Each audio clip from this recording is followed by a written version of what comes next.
Hello दोस्तों, welcome to sleepy classes. Geography के प्रीमिक्स के सवाल देखते हैं। पहला सवाल है हमारा ओशनोग्राफी टॉपिक से। तो पहला सवाल देखिए, the North Sea in spite of its location in the higher latitudes records higher salinity. क्यों? Due to saline water brought by North Atlantic drift. Second option देखिए, Baltic Sea records low salinity. क्यों? Option कहता है due to influx of river waters in large quantity. Third option देखिए, the Mediterranean Sea records higher salinity. Why? Option कहता है due to high evaporation. और last point कहता है salinity is however very high in the Black Sea due to enormous fresh water influx by the rivers. तो बिल्कुल मैं आपको पूरा टॉपिक बताऊंगी. आपका टॉपिक जो है आप देख सकते हैं एनसीईआरटी में है हॉरिजॉन्टल डिस्ट्रीब्यूशन ऑफ सैलिनिटी. अब आपको ये पॉइंट्स याद रखने चाहिए, अभी समझा दूंगी आपको याद हो जाएंगे. राइट? तो यहां पे इनकरेक्ट ऑप्शन क्या है? इनकरेक्ट ऑप्शन है यहां पे डी, कि सैलिनिटी जो है लो है ब्लैक सी में due to enormous fresh water influx by rivers.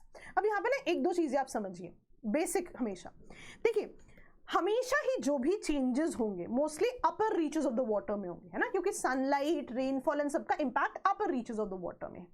अब सबसे पहली चीज मान लीजिए हम बात करते हैं कि इवेपोरेशन कहीं ज्यादा हो रही है ना, तो क्या होगा? पानी है और उसमें सॉल्ट है. इवेपोरेशन हो रही है मतलब पानी इवेपोरेट हो गया, पीछे क्या रह गया? सॉल्ट कंटेंट बच गया. क्यों? पानी तो इवेपोरेट हो गया.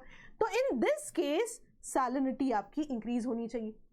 पर पैरेलली और भी चीजें हैं. फॉर एग्जांपल वाटर का ऐड होना. इन दिस केस मान लो बहुत ज्यादा रेनफॉल हो रही है या फिर रिवर्स से फ्रेश वाटर आ रहा है ना, तो क्या होगा? अब सिंपल सी बात समझिए. मान लीजिए नींबू पानी का ग्लास है. मैं हमेशा एग्जांपल बताती हूँ. अब नींबू पानी के ग्लास में नींबू पानी है ना, और उसमें कुछ सॉल्ट कंटेंट है. व्हाट इफ मैं उसमें और पानी ऐड कर दूं? रेन हो जाए, पानी ऐड हो जाए, रिवर्स से वाटर आ रहा है ना, तो बड़ी वाटर बॉडीज में ये दोनों चीजें हो सकती है ना. दैट मीन्स अगर मैं नींबू पानी के ग्लास से कंपेयर करूं, मैं और फ्रेश वाटर ऐड करती जा रही हूँ, मतलब सॉल्ट कंटेंट तो उतना नहीं. याद रखने का तरीका है. तो क्या होगा? सैलिनिटी डिक्रीज होगी, क्योंकि इन बड़ी वाटर बॉडीज में और ज्यादा पानी ऐड होता जा रहा है. तो जो भी ऐसी वाटर बॉडीज हैं जहां पे आइदर रेनफॉल से बहुत पानी आ रहा है या कैटेगोरिकली रिवर्स का फ्रेश वाटर बहुत आ रहा है, उनकी सैलिनिटी जो है डिक्रीज होती है. ये मैं क्यों बता रही हूं? बिकॉज आपने 3 वाटर बॉडीज याद रखनी है. बी. कौन कौन सी? Bay of Bengal, right, Baltic Sea, Black Sea. क्या क्या? Bay of Bengal, Baltic Sea, Black Sea. तीनों में ही जो है आप देखेंगे बहुत सारी रिवर्स फ्रेश वाटर लेकर आती हैं, इसलिए उनकी सैलिनिटी कम होती है. अब देखो, बाल्टिक सी लो सैलिनिटी है. क्यों? क्योंकि रिवर्स बहुत ज्यादा पानी लेके आ रही है. इवन ब्लैक सी में भी सैलिनिटी लो है क्योंकि रिवर्स पानी लेकर आ रही है. तो ये दोनों ही चीजें आपने याद रखनी है. ट्रिपल बी तो आप जरूर याद रखिए. राइट? बाल्टिक सी की हम बात कर रहे हैं, बे ऑफ बंगाल की बात कर रहे हैं, ब्लैक सी की बात कर रहे हैं. राइट? अब यहां पे देखो मेडिटेरेनियन सी की बात कर लेते हैं. मेडिटेरेनियन सी आप देखोगे, मैं आपको दिखाती भी हूं, है ना. आप देखिए हर तरफ से लैंड से घिरा हुआ है. तो आपको पता है कि लैंड तो बहुत जल्दी हीट होता है. तो आप देखेंगे मेडिटेरेनियन में बहुत हीट की वजह से, because of its contact with land, evaporation बहुत ज्यादा है. इवेपोरेशन बहुत ज्यादा है मतलब पानी जो है इवेपोरेट हो गया, पीछे बहुत सारा सॉल्ट बच गया, इसलिए इसकी सैलिनिटी ज्यादा होगी. इवन अगर मैं आपको बताऊं तो रेड सी में भी आप देखेंगे सैलिनिटी ज्यादा होगी, है ना. और एनसीईआरटी तो लैंड लॉक नेचर की भी बात करती है. राइट? तो ये भी करेक्ट है, ये भी करेक्ट है. मेडिटेरेनियन में देखिए हाई सैलिनिटी क्यों है? इवेपोरेशन बहुत ज्यादा है. नॉर्थ सी एक स्पेसिफिक केस है, आप याद रखेंगे. नॉर्थ सी में हाई सैलिनिटी क्यों है? याद रखिएगा, क्योंकि आप ओशनोग्राफी में पढ़ते हैं कि नॉर्थ अटलांटिक ड्रिफ्ट जो है, जो गल्फ स्ट्रीम का एक ऑफशूट है, जो है यहाँ पे पानी लेकर आती है, सलाइन वाटर लेकर आती है, इसीलिए इसकी सैलिनिटी ज्यादा है. तो ये पॉइंट्स आपको याद रखने पड़ेंगे. राइट? और ये फैक्चुअल डेटा है, पेपर में आ सकता है, मेंस में भी कल को क्वेश्चन आ सकता है कि हॉरिजॉन्टल डिस्ट्रीब्यूशन ऑफ सैलिनिटी पे जो है एक नोट लिखिए. राइट? अब यहाँ पे ना एक चीज समझनी जरूरी है. ये तो हमने स्पेसिफिक वाटर बॉडीज की बात कर ली. व्हाट इफ एक बहुत बड़ी वाटर बॉडी है, फॉर एग्जांपल अटलांटिक ओशन की बात कर लेते हैं, है ना। अब इसके कुछ रीजन्स में रेनफॉल बहुत ज्यादा होगी, है ना, कुछ रीजन्स में इवेपोरेशन बहुत ज्यादा होगा, तो इन रीजन्स में आप देख सकते हैं वेरिएशन इन सैलिनिटी भी बहुत ज्यादा आएगी, है ना। सिमिलरली पैसिफिक ओशन है, कितना बड़ा है, तो इनका एक्सटेंट की वजह से काफी वेरिएशन आ सकती है इनकी सैलिनिटी में, ये भी हमने पॉइंट याद रखना है, राइट। चलिए अगले क्वेश्चन पे आते हैं, ये भी एनसीईआरटी बेस्ड क्वेश्चन है। टाइड्स की बात करते हैं, spring tide, neap Tide, basic समझते हैं। अब एग्जैक्टली एनसीईआरटी के स्टेटमेंट्स हैं, आपने इनकरेक्ट स्टेटमेंट चूज करनी है। Spring tide, neap tide. Spring tide कहते हैं when the sun, moon and earth are in the straight line the height of tide will be higher. Neap tide कह रहा है at this point of time sun and moon are at right angles to each other and the forces of sun and moon tend to counteract one another. अब इनमें incorrect बताना है, तो इसमें incorrect कौन सा है, दोनों में से कोई भी इनकरेक्ट नहीं है। अब यहाँ पे ना मैं आपको एक छोटा सा कॉन्सेप्ट समझाना चाहती हूँ, सवाल मैंने क्यों दिया है। कई बार हमें कंफ्यूजन हो जाता है कि इनमें से कौन सी हाई टाइड है, कौन सी लो टाइड है, तो वहां तक हमने समझना है। सबसे पहला स्टेप तो समझने वाला है टाइड्स के बारे में। देखिए अब यहाँ पे हम स्पेसिफिक केस ले लेते हैं अर्थ, मून और सन का, है ना। अब we have to understand moon और सन के ग्रेविटेशनल पुल की वजह से आप देख सकते हैं ये बल्ज है ना, तो अर्थ पे पानी जो है एक तरफ बल्ज आ गया। मैं हमेशा बोलती हूँ कि टाइड्स का मतलब ये नहीं कि आप इमेजिन कर रहे हैं कि आप समुद्र के किनारे खड़े हैं और लहरें आ रही है, नहीं, ये नहीं सोचना है हमने यूपीएससी एस्पिरेंट की तरह समझना है कि अर्थ पे वाटर है, अगर हम ग्रेविटेशनल पुल की बात कर रहे हैं मतलब देयर इज अ बल्ज। अब इस बल्ज को काउंटर एक्ट करने के लिए सेंट्रीफ्यूगल फोर्स भी एक्ट करेगी। एक तरफ यदि ग्रेविटेशनल पुल की वजह से बल्ज आया, उसको जो है सेंट्रीफ्यूगल फोर्स बैलेंस करेगी, इसीलिए एक बल्ज इस तरफ, एक बल्ज इस तरफ। तो यहां देखिए एक बल्ज इस तरफ, एक बल्ज इस तरफ। अब you have to understand this, ध्यान से समझना कि यस बल्ज आ रहा है, हाई टाइड है, हाई टाइड है। दैट मीन्स जब भी हम बात कर रहे हैं सन, मून और अर्थ वाले केस की, हम जो है हाई टाइड को जरूर रेफर करेंगे, याद रखिएगा इस पॉइंट को। अब यहाँ पे एक चीज और समझिए, यहाँ पे हाई टाइड क्यों नहीं, यहाँ पे लो क्यों है, यू हैव टू अंडरस्टैंड। पानी तो उतना ही है ना अर्थ पे, अब अगर आपने कहीं से खींच दिया है ना, अगर बल्ज आ गया तो दूसरी तरफ से ऑब्वियसली कम हो जाएगा, क्योंकि टोटल वाटर तो उतना ही है। तो इसलिए आप देखेंगे यहाँ पे अगर दो बल्ज की हम बात कर रहे हैं तो बाकी जगह पानी का लेवल जो है नीचे आ रहा है, राइट। अब ना ऐसा नहीं होता कि सिर्फ यही कंडीशंस होती हैं हाई टाइड लो टाइड की, है ना। अब आप एनसीईआरटी में पढ़ेंगे भी कि जब एपोजी पेरिजी है, पेरीहिलियन, एफिलियन है, तब भी जो है टाइड्स की हाइट में डिफरेंस आता है।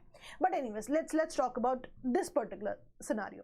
तो यहाँ पे जो ये स्पेसिफिक कंडीशन है ना, जहाँ पे हम सन, मून और अर्थ की पोजीशन की बात कर रहे हैं, यहाँ पर आप बात करते हैं स्प्रिंग टाइड और न्यूप टाइड की। अब कैसे डिफरेंस हो, अब हमें पता है कि सन के अराउंड जो है अर्थ मूव कर रही है, अर्थ के अराउंड मून, है ना। तो आप देखेंगे इनकी पोजीशंस तो बदलती हैं। जब भी ये तीनों एक ही लाइन में होंगे, है ना, तब जो टाइड आएगी that is called spring Tide.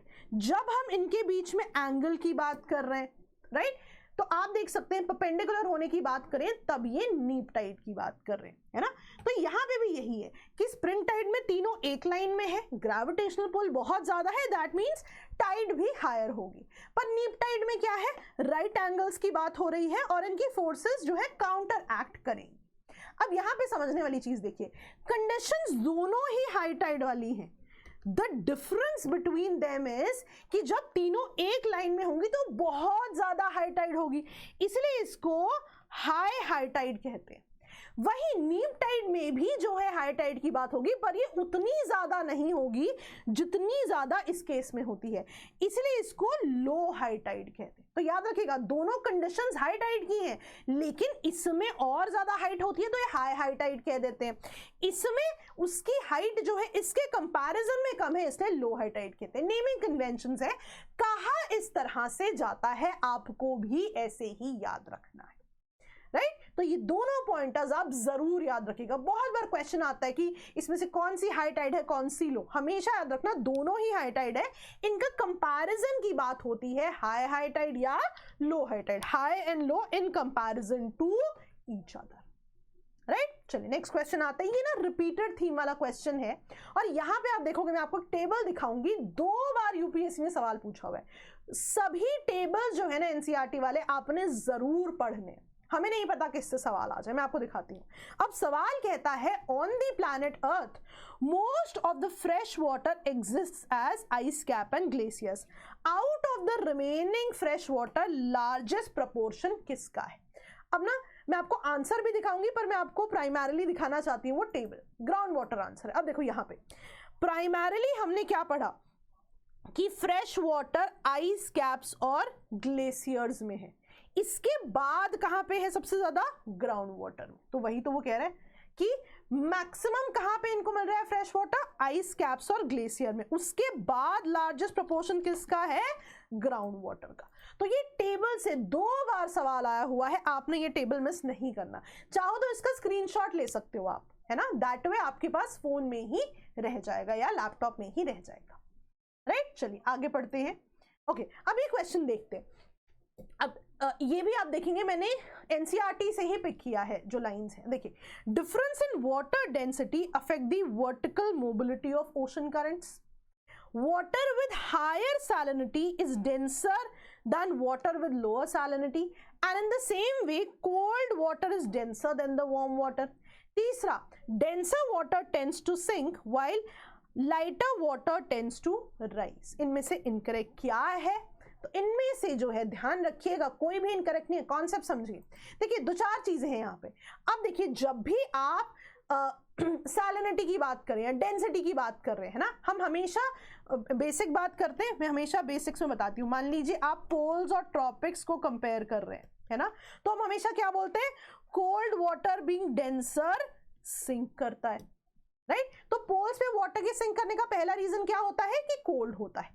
दूसरा रीजन होता है यहाँ पे सैलिनिटी, राइट। होता क्या है, a lot of fresh water is used to let's say become, जो यहाँ पे आइसबर्ग्स होते हैं या आइस शीट्स होती है, तो पीछे सॉल्ट बच जाता है। तो सॉल्ट बच जाता है मतलब डेंसर हो गया वो जोन, इसलिए भी पानी सिंक करता है। फिर क्या होता है, जो ये सिंक करने वाला पॉइंट है, इससे हम क्या समझ रहे हैं कि डेंसिटी से मोबिलिटी तो इंपैक्ट हो रही है, राइट। तो होगा क्या, कोल्ड वाटर जो है यहाँ पे क्योंकि सिंक हो गया, यहाँ वॉइड क्रिएट हो गया, उसको भरने के लिए ट्रॉपिक से पानी आ गया, फिर यहाँ वॉइड क्रिएट हो गया जिससे भरने के लिए अपवेलिंग हो गई। तो पूरी जो है ये मोशन आपकी इंपैक्ट हो जाती है, राइट। और यहाँ पे एक सिंपल सी चीज समझिए, मान लो ग्लोबल वार्मिंग आ गई है ना, और जो कि चल भी रही है, तो इस पे क्या इंपैक्ट होगा कि अब ये वाटर शायद उतना कोल्ड ना रहे, वार्म रहे। Cold water being dense sink कर रहा था, क्या वार्म वाटर भी ऐसे सिंक करेगा? तो ये भी अपने आप में एक चैलेंज रहता है। अब यहाँ पे ना एक और कॉन्सेप्ट है, ये तो चलिए एक तरीका है, यहाँ पे एक और कॉन्सेप्ट होता है स्ट्रैटिफिकेशन बाय सैलिनिटी। समझिए, ये अटलांटिक है, ये आपका मेडिटेरेनियन ओशन है। अभी हमने पीछे क्या पढ़ा था कि मेडिटेरेनियन का क्योंकि कांटेक्ट लैंड के साथ ज्यादा है, तो क्या होगा कि इवेपोरेशन बहुत ज्यादा होगी, पीछे सैलिनिटी जो है बच जाएगी। तो याद रखिएगा, अब मेडिटेरेनियन के पानी में क्या है, सैलिनिटी ज्यादा है, मतलब डेंसर होगा, और अटलांटिक के जोन वाले पानी में उतनी सैलिनिटी नहीं है। तो व्हाट विल हैपन, अब जब यहां से पानी अटलांटिक का जाएगा मेडिटेरेनियन की तरफ, तो मेडिटेरेनियन वाटर सैलिनिटी है बीइंग डेंसर नीचे की तरफ होगा, और अटलांटिक का पानी बीइंग लेस डेंसर उसकी तरफ मूव करेगा। तो लेयरिंग हो जाएगी, स्ट्रैटिफिकेशन बाय सैलिनिटी, कि जो डेंसर पानी था जिसमें ज्यादा सैलिनिटी थी वो नीचे आ गया, लोअर सैलिनिटी वाला पानी ऊपर फ्लोट करेगा। तो इसे कहते हैं स्ट्रैटिफिकेशन बाय सैलिनिटी। तो ये चीजें आपने जरूर याद रखनी है, राइट। तो जरूर इन पॉइंटर्स को आप याद रखें, बेसिक्स बताती हूं मैं आपको, बहुत हेल्प करेंगे आंसर करने में क्वेश्चंस को। क्वेश्चन 5 की बात करें, बड़ा स्पेसिफिक सा क्वेश्चन है, यहां पे ध्यान दीजिए। कह रहा है कि जो ओशंस का टेम्परेचर स्ट्रक्चर है वो एक 3 लेयर सिस्टम है फ्रॉम सरफेस टू बॉटम, है ना, वर्टिकल की बात करें, फ्रॉम सरफेस टू बॉटम। अब वो कह रहे हैं जो टॉप लेयर है वार्म ओशियानिक वाटर, वो ट्रॉपिक्स और मिड लैटिट्यूड्स में थ्रू आउट द ईयर होती है। फिर कह रहे हैं टॉप लेयर के बाद there is a second layer जिसे थर्मोक्लाइन लेयर कह रहे हैं, जिसमें कि रैपिड डिक्रीज ऑफ टेम्परेचर होता है जैसे जैसे डेप्थ बढ़ती जाएगी। फिर कह रहे हैं जो थर्ड लेयर है वो कोल्ड है और वो डीप ओशन फ्लोर तक है। पर एक चीज ये कह रहे हैं, बट अंटार्कटिक या आर्कटिक की बात करें तो वहां पे एक ही लेयर ऑफ कोल्ड वाटर है जो सरफेस से डीप ओशन तक है। तो यहाँ पे आपको करेक्ट स्टेटमेंट बताना है और यहाँ पे करेक्ट ऑप्शन है 2 and 3 ओनली। मैं आपको कॉन्सेप्ट समझाती हूँ, आपको पूरा समझ में आ जाएगा। देखिए, जब भी आप पानी की बात कर रहे हैं, है ना, अब इंसुलेशन आ रही है। अब इंसुलेशन ऐसा तो नहीं कि बिल्कुल डेप्थ तक जा रही है, तो इंसुलेशन भी कुछ जो है लिमिट तक ही पेनिट्रेट करेगी। इसलिए आप देखोगे जो जैसे जैसे डेप्थ बढ़ती जाएगी, है ना, लोअर रीचेस की हम बात कर रहे हैं, तो वहां पे तो पानी एनीवे कोल्ड ही होगा क्योंकि इंसुलेशन का इंपैक्ट नहीं है ना। अपर रीचेस पे इंसुलेशन का इंपैक्ट जो है रहेगा, लेकिन समझिए कि ये इंसुलेशन का इंपैक्ट सब जगह अर्थ पे सेम नहीं होगा। क्यों? क्योंकि सन की रेज डायरेक्टली ओवरहेड तो बिटवीन द ट्रॉपिक्स है ना, उसके बियॉन्ड तो इंसुलेशन डायरेक्ट नहीं है, मतलब सब जगह इसका इंपैक्ट सेम नहीं होगा, राइट। अब देखो, इसके बाद जो सेकेंड जोन आता है थर्मोक्लाइन वाला, यहां क्या होगा, जैसे जैसे आप डेप्थ बढ़ाते जाओगे इंसुलेशन का इंपैक्ट कम होता जाएगा, पानी जो है ठंडा होता जाएगा। इसीलिए देखो रैपिड डिक्रीज इन टेम्परेचर है ना, देखो डिक्रीज हो रहा है टेम्परेचर रैपिडली, यहाँ इंसुलेशन का इंपैक्ट कम हो गया। और नीचे तो हमें पता है कोल्ड है ही, क्योंकि इंसुलेशन का तो बिल्कुल ही लेना देना वहां पर नहीं है। दैट मीन्स यहाँ पे देखो, यहाँ पे क्या होगा, सबसे पहले क्या थी, हमारी ओशन वाली वार्मर लेयर थी, है ना, तो बिल्कुल top layer of warm oceanic water है। लेकिन मैंने आपको क्या बताया कि सब जगह इंपैक्ट सेम नहीं है। ट्रॉपिक्स पे ये वार्म लेयर हमेशा ही एग्जिस्ट करेगी, राइट। उसके बाद हमें पता है कि रेस स्लांटिंग है ना, उसके बाद हम सीजन्स पे डिपेंड करेंगे। इसीलिए जब आप मिड लैटिट्यूड्स पे जाओगे, वहां पे ये लेयर जो है साल भर प्रेजेंट नहीं रहेगी। वहां पे कब प्रेजेंट रहेगी, जब इंसुलेशन होगी। इसीलिए ये जो टॉप लेयर है ट्रॉपिक्स में तो थ्रू आउट द ईयर होगी, पर मिड लैटिट्यूड्स में समर्स में ही डेवलप होगी। तो ये बहुत स्पेसिफिक एनसीईआरटी की लाइनें हैं, याद रखिएगा। सेकेंड लेयर में हमें पता है बिल्कुल thermocline, rapid decrease in temperature है। तीसरी लेयर हमें पता है बहुत कोल्ड है, बिल्कुल नीचे तक है। लेकिन अब देखो, जो अपर रीचेस है उस पे इंसुलेशन का इंपैक्ट था, तभी वहां पे चेंज आ रहे थे, पर आर्कटिक अंटार्कटिक में तो बहुत ही कम जो है इसका इंपैक्ट रहेगा। इसीलिए वहां पे पूरे में जो है आप देख सकते हैं कि वहां पे जो है in Arctic and Antarctic one layer of cold water exist करेगी from surface to deep ocean floor, right. देखो third layer is very cold, deep ocean floor तक है, बट हम ये वाली चीज भूल जाते हैं कि जब भी हम आर्कटिक अंटार्कटिक सर्कल्स की बात करेंगे, सरफेस टेम्परेचर ही बहुत ज्यादा कम है ना, हम देखते हैं वहां पे कितनी ज्यादा बर्फ है। इसीलिए जो टेम्परेचर चेंज है वो बहुत कम है, hence only one layer of cold water exist जो सरफेस से डीप ओशन फ्लोर तक एग्जिस्ट कर रही है। तो ये कॉन्सेप्ट्स है दोस्तों, आपने याद रखने हैं, बहुत काम आएंगे आपको। प्रीलिम्स मेंटरशिप जो है बहुत ही डिटेल प्रोग्राम है, इस बार टेस्ट है, रेगुलर मेंटरशिप सेशंस हैं, जरूर इसके बारे में डिटेल्स लें। और मैं आपको बता दूं कि there is a discount going on, तो आप हमारे नंबर्स पे कॉल करके उसकी जानकारी भी ले सकते हैं। तो that's it for the day, thank you so much, bye bye.